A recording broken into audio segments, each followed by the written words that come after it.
In this version of Lily's discovery, you will be listening to the story about a girl named Lilly and her friends taking on a journey that tests their courage, resilience, and friendship.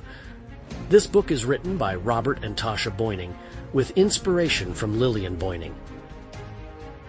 This thrilling tale of adventure, danger, and unknown twists is expertly narrated by Robert, Tasha, and Lillian Beuning, Reggie Martinez, Brianna Cicconi, and 11 Labs.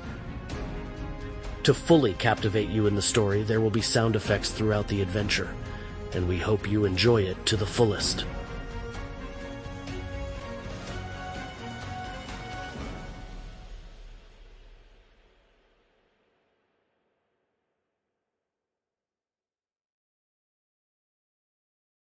Chapter 1. Rescued. The sun began to set over the bustling seaboard city of Trev, a place that was once a small, quiet home to many, but is now the center of futuristic and never-ending technological advances. On the outskirts of the city, sounds of ocean waves can be heard, and the warm summer breeze gave way to the perfect setting for a beach stroll along the sandy shore. A young couple walked slowly along the shoreline, watching the sun go down and enjoying the serene sense of peace they felt at that moment. The orange and yellow colors in the sky start to fade as sunset turns into night. Heading home, they came across a wriggling small blanket. Getting closer, the object begins to move more and more. Thinking it was a small, trapped animal, Jack, carefully and slowly, tries to move the blanket and set it free. He uncovered the most particular creature he had ever seen. What he will soon discover is that this small act of kindness will set forth the greatest adventure of their lives. Unsure of what to do or who to trust, the young couple frantically rushed home, clutching the newfound creature in their arms. Jack kept looking back to see if they were being followed. Arriving at the house, they quickly go through the door, making sure to lock it behind them. I heard that they were doing experiments on children, but I didn't want to believe it. Jack exclaimed. Saphira, shocked at his statement. What do you mean, experiments on children? Who would do that? Why was she all alone? Jack, exhausted, irritably replies. I'm just as worried as you, but what were we supposed to do? Leave her there? Saphira, struggling to catch her breath, responds. No, of course not. But if someone comes looking for her, what are we going to do?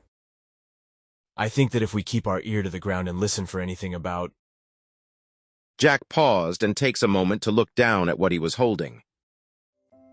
It was at this moment that he realized that this wasn't someone's mistake, but the last effort at salvation.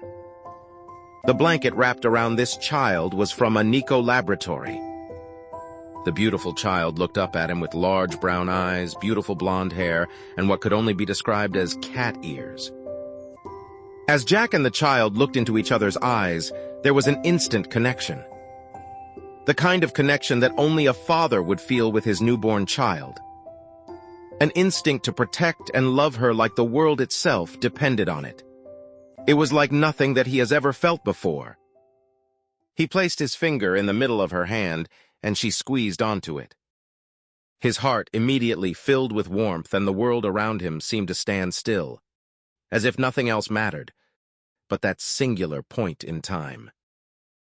It was at that moment he realized the child needed them, and he didn't care what happened or who would come looking for her. He wouldn't let anyone or anything harm her.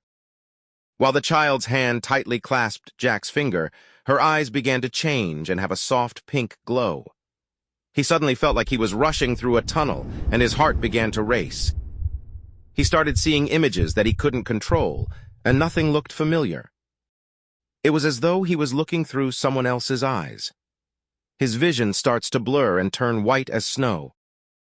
He tries to shake his head, but he couldn't move. He was frozen in place, and his ears began to ring so loudly that he almost couldn't endure it any longer.